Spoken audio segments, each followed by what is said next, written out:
Pemirsa, warga Dusun 3, Asahan, Sumatera Utara digegerkan dengan penemuan bayi di tumpukan sampah. Bayi langsung diamankan dan dibawa ke klinik terdekat.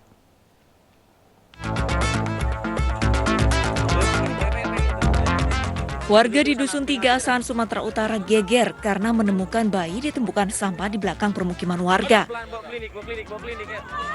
Saat ditemukan, bayi selamat dengan kondisi tali pusar masih menempel. Warga pun langsung membawa bayi ke klinik untuk mendapatkan perawatan. Buang sampah, kok biasanya saya nggak pernah buang sampah di sana, di yang sebelah jurang itu. Kayaknya kayak macam terasa, Wak, kan gitu. Kayak yang ditunjukkan Allah lah itu tadi. Jadi kan buang sampah lawak di sebelahnya. Kok tiba-tiba kok makin lama saya buang sampah itu terus ke bawah lah. Biasanya saya nggak pernah. Kok dengar-dengar ada suara tangisan bayi. Masih sehat, berada di klinik Dusun. Dan untuk sementara kita masih lakukan penyelidikan. Mohon doanya agar kasus ini bisa kita ungkap siapa orang tua yang sebenarnya. Kini polisi menyelidiki kasus penemuan bayi tersebut. Polisi pun tengah memburu orang tua yang tega dengan sengaja membuang buah hatinya. Dari Asahan, Sumatera Utara, Ulil Amri, iNews melaporkan. Pemirsa, dua bayi bernama Quinita Zaina dan Quinesa Zahira lahir kembar siam di Kabupaten Sukabumi. Kedua bayi kembar tersebut sudah berusia 2 bulan namun dapat menjalani operasi pemisahan karena terkendala dengan biaya yang mencapai 1,5 miliar rupiah.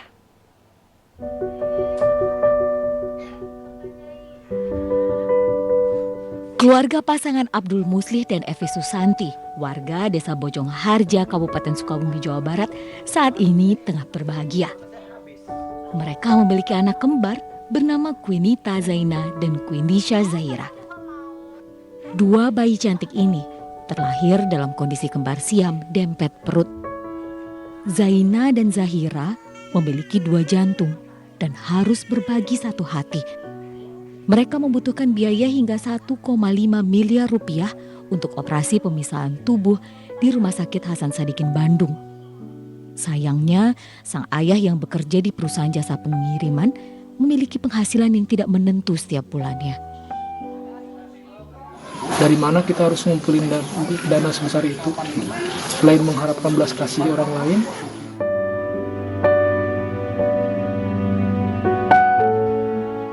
berbagai upaya terus dilakukan untuk mencari biaya operasi. Salah satunya dengan melapor kepada pihak pemerintah daerah Kabupaten Sukabumi melalui aparat desa setempat. Perawatan bayi selama berada di rumah dibantu bidan desa yang setiap harinya melakukan pengontrolan. Untuk memberi asupan gizi bagi Zaina dan Zahira, keluarga harus menyiapkan produk susu formula usia 0 hingga 6 bulan yang mengandung 100 kalori yang saat ini cukup sulit didapatkan di pasaran. Dari Sukabumi, Jawa Barat, Indra Firdaus, iNews melaporkan.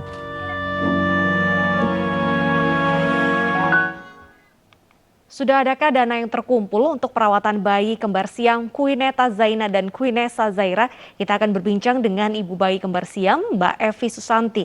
Selamat siang, Mbak Evi. Iya, siang. Baik, Mbak, bagaimana kabar Zaina dan Zahira hari ini, Mbak? Kabar baik, alhamdulillah sehat. Baik. Lalu bagaimana dengan kondisi medis ataupun juga laporan dari pihak kedokteran untuk kondisinya beberapa hari terakhir, Mbak? Sehat juga, soalnya dari dokter anak juga sering dipantau ya. Ibu dokter Eni Sekarwangi sebulan sekali kunjungan ke rumah. Baik.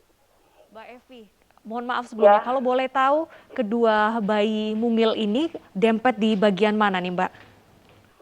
Perut sampai dada. Menurut Ya, dada sampai perut. dada sampai dengan perut, apakah ini mengakibatkan keduanya sulit untuk minum susu ataupun juga beraktivitas, Mbak? Iya, sangat berpengaruh. Sulit, terutama bayi yang kedua ya, Quinesa Zahira. Dari pertama dia sangat ada gangguan di pernapasan. Apalagi saat dia mau minum susu pun posisi pemberian dotnya pun harus benar-benar seimbang sehingga tidak terjadi penyendatan gitu.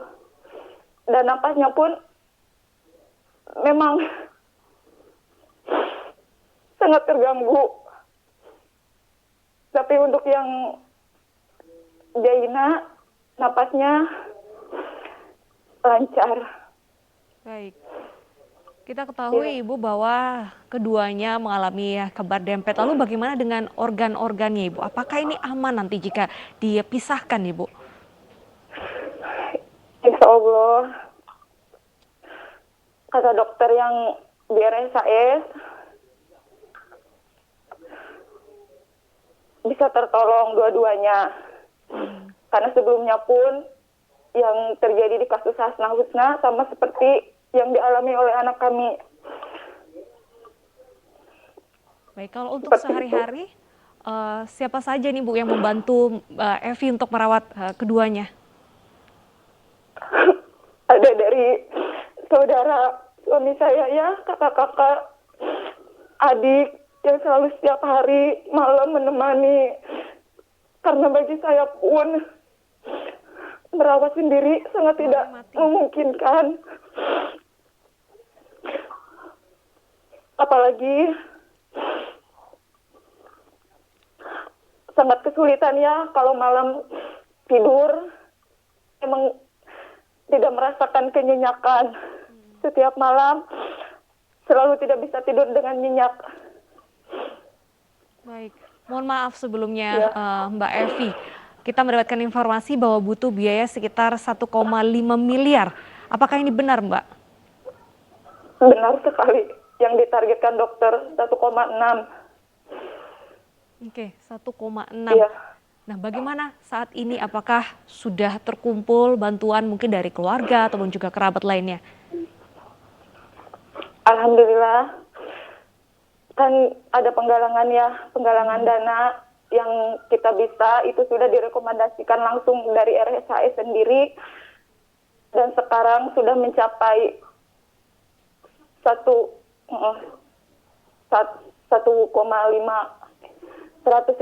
juta. Alhamdulillah. Dengan sisa waktu 66 hari lagi. Baik. Jika nanti dananya sudah terkumpul, kapan rencananya bayi mungil keduanya akan dioperasi, Bu? Dokter menjadwalkan usia 9 bulan. Tapi saya berharap banget sebelum usia 9 bulan, anak kami sudah bisa melaksanakan operasi pemisahan. Baik. Pada saat Mbak Evi mengandung kedua bayi mungil ini, mungkin adakah dari dokter yang sudah menginformasikan bahwa mungkin bayinya mengalami kembar, Ibu? Sudah. Dari USG pertama 4 bulan. Baik, apa penjelasan dokter saat itu, Mbak? Pas 4 bulan, di USG di klinik alami, di dokter umum, menganjurkan harus di USG ke dokter kandungan yang di Kartika Kasih.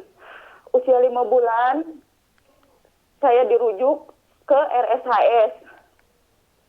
Harus ke peto maternal. Dan setelah itu diperiksa di USG lagi dan ternyata benar. Hasilnya emang bayi kami dempet perut sampai dada sampai perut. Pada saat pertama kali dilahirkan ya 2 bulan yang lalu, bagaimana kondisinya saat itu, Mbak? Lahiran secara sesar. Mbak Evi melahirkan secara sesar? Iya. Kondisinya sehat tapi ya Mbak saat itu? Yang satu sehat, yang bayi kedua dibantu alat pernapasan. Untuk saat ini apa saja Mbak yang dibutuhkan oleh kedua bayi mungil kita? Apakah dari sisi makanan juga harus ada makanan yang khusus, Mbak? Kalau dari sisi makanan tidak ada, cuman paling dari ruangan ya harus benar-benar bersih seperti itu. Udara juga paling seperti itu. Apakah dari pihak dokter sudah menginformasikan perawatan setelah operasinya, Mbak? Belum sama sekali. Belum, jadi memang harus menunggu ya? Baik, kalau untuk operasi sendiri ini mundur, semoga kita tidak berharap seperti itu. Adakah efek samping yang akan dirasakan oleh keduanya? Saya belum itu juga karena memang dokter menargetkan usia 9 bulan. Cuman berat badan kedua bayi harus 10 kilo per satu bayi. Baru bisa dilaksanakan operasi dan dananya pun harus benar-benar sudah tercapai. Baik, jadi ada syarat salah satunya adalah berat dari kedua bayi mungil ini ya Mbak ya? Iya. Baik, Mbak Evi, semoga dananya bisa terkumpul dan bisa dioperasi lebih cepat. Tetap semangat untuk Mbak Evi dan juga suami serta keluarga ya Mbak ya? Iya, Baik, terima sehat kasih. selalu Mbak Evi. Pemirsa, kita ke informasi selanjutnya. Menko PMK Muhadjir Effendi melakukan giat bagi-bagi sembako dan masker di Jalan Kemang Raya, Jakarta Selatan. Giat ini diharapkan membantu masyarakat yang terdampak ekonomi di masa pandemi COVID-19. Menteri Koordinator Pemberdayaan Manusia dan Kebudayaan Republik Indonesia, Muhadjir Effendi, membagikan secara langsung paket sembako dan masker kepada warga yang berada di Jalan Kemang Raya, Jakarta Selatan. Sebagian warga yang terdiri dari pedagang kaki lima dan sopir ojek online antusias menerima bantuan dari menteri yang menjabat 2 periode di era Jokowi ini. Bukan hanya bantuan secara langsung, berbagai program bantuan pemerintah terus diberikan bagi para pelaku UMKM dan masyarakat yang terdampak ekonomi di masa pandemi COVID-19.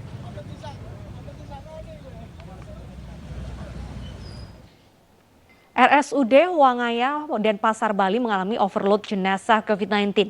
Pihak rumah sakit meletakkan jenazah di ruang pemulasaran dan mendirikan tenda darurat untuk menampung jenazah.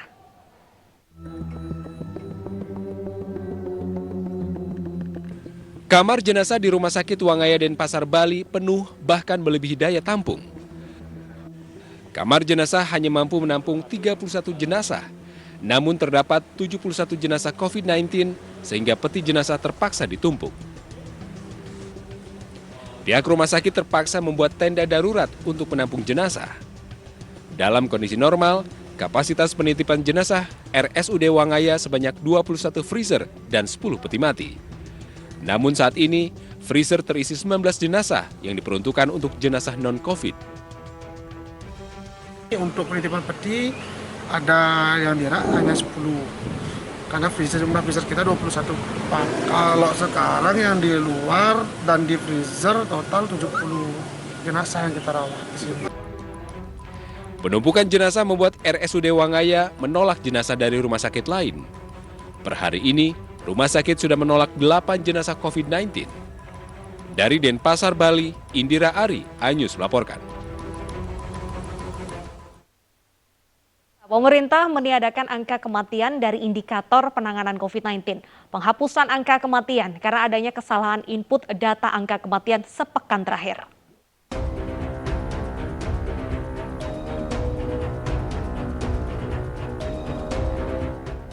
Penerapan PPKM level 3 dan 4 di Jawa Bali resmi diperpanjang hingga 16 Agustus.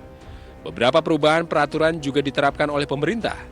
Salah satunya dengan meniadakan angka kematian dari indikator penanganan COVID-19 karena ada kesalahan saat memasukkan data kematian. Menurut Koordinator PPKM Jawa Bali, Luhut Binsar Panjaitan, dalam beberapa hari terakhir, angka kematian akibat COVID-19 tercatat hingga di atas 1.000 orang per hari. Padahal angka kasus konfirmasi di Jawa dan Bali menurun signifikan di beberapa mayoritas provinsi termasuk DKI Jakarta. Evaluasi tersebut kami lakukan dengan mengeluarkan indikator kematian dalam penilaian karena kami temukan adanya input data yang merupakan akumulasi angka kematian selama beberapa minggu ke belakang sehingga menimbulkan distorsi dalam penilaian. Menyangkut ini pun kami sekarang terus bekerja keras untuk mengharmonisasi data. Dengan itu juga memperbaiki silacak. Penghapusan angka kematian dari indikator penanganan corona mendapat kritikan dari Dr. Tirta. Influencer ini mengkritik terkait angka kematian yang tak juga turun di akun Twitternya. Hingga saat ini, Indonesia kerap melaporkan kasus kematian harian tertinggi di dunia. Kemarin terdapat 2.048 kasus kematian, sehingga total mencapai 110.619 orang. Tim Liputan iNews melaporkan. Perempuan tangguh ada di balik petugas pemulasaran jenazah COVID-19. Kami akan perkenalkan untuk Anda usai jeda berikut.